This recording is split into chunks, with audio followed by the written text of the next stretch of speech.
تو آپ کوئی 3 ایسی آیات قرآن مجید سے حوالہ پیش کریں کہ جس سے توسل جس سے کیا ہو؟ جو توسل ثابت ہو۔ کانسیپٹ آپ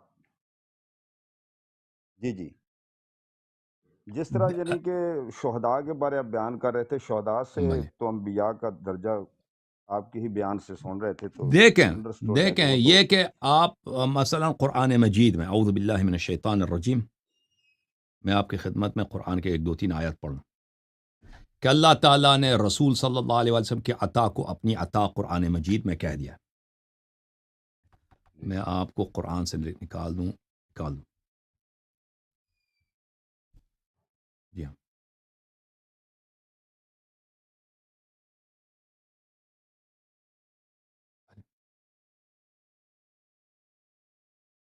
اعوذ باللہ من الشیطان الرجیم ولو انہم رضوا ما آتاہم اللہ، یہ سورہ مبارکہ توبہ ہے، آیہ نمبر 59 ہے۔ ولو انہم رضوا ما آتاہم اللہ ورسولہ، اگر وہ راضی ہو جائیں جو اللہ نے ان کو عطا کیا اور رسول نے عطا کیا، اللہ کی عطا اور رسول صلی اللہ علیہ وسلم کی عطا، وقالوا حسبنا اللہ، اور اگر وہ یہ کہہ دیں حسبنا اللہ، ہمارے لیے کافی اللہ، سیؤتینا اللہ من فضلہ ورسولہ، کہ اللہ تعالیٰ اپنے فضل سے ہمیں عطا کرے گا اور رسول صلی اللہ علیہ وسلم اپنی فضل سے ہمیں عطا کرے گا۔ وَإِنَّ وَرَسُولُ إِنَّا إِلَى اللَّهِ راغبون، ہم اللہ کی طرف رغبت حاصل کرتے ہیں۔ یہ اللہ تعالیٰ نے رسول صلی اللہ علیہ وسلم کو اپنی عطا کہہ دیا ہے، اور رسول صلی اللہ علیہ وسلم کے عطا کو طلب کرنا، اس میں قرآن نے ترغیب کی ہے، ٹھیک ہے نا۔ اور یہ آیہ منسوخ نہیں ہے کہ وفات کے بعد آپ رسول صلی اللہ علیہ وسلم کی عطا کی امید نہیں کر سکتے، ان سے عطا طلب نہیں کر سکتے، یہ واضح طور پر اس آیہ میں۔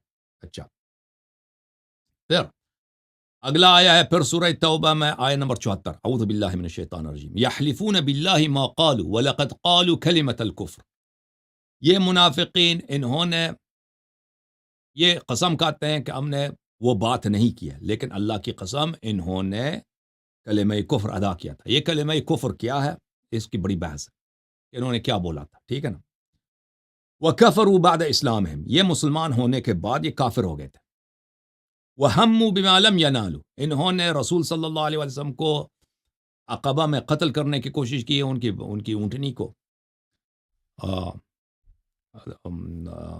اونٹنی کو کیسے بولیں گے اردو میں، ان کو ایک دفعہ بگانے کی کوشش کی تاکہ اونٹ جو ہے ڈر جائے، دور سے بھاگ جائے، اور پھر رسول صلی اللہ علیہ وسلم پہاڑی سے گر جائیں اونٹ کے ساتھ، کیونکہ اونٹ جب ایک دفعہ دوڑنا شروع کر دے پہاڑی میں تو وہ گر جاتا ہے، وہ اپنے آپ کو روک نہیں سکتا۔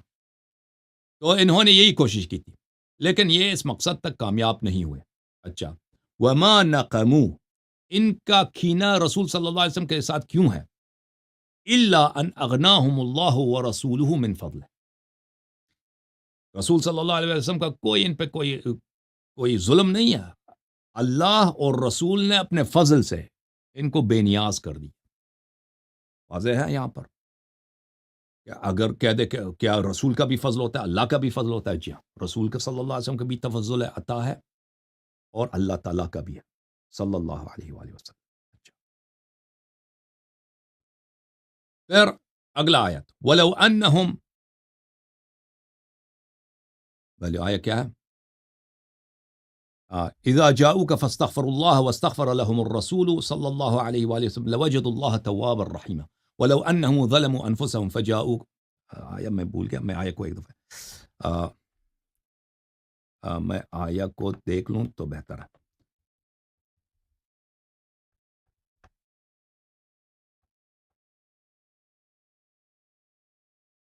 اعوذ باللہ من الشیطان الرجیم، ولو انہم اذ ظلموا انفسهم جاؤک فاستغفر اللہ، یہ جب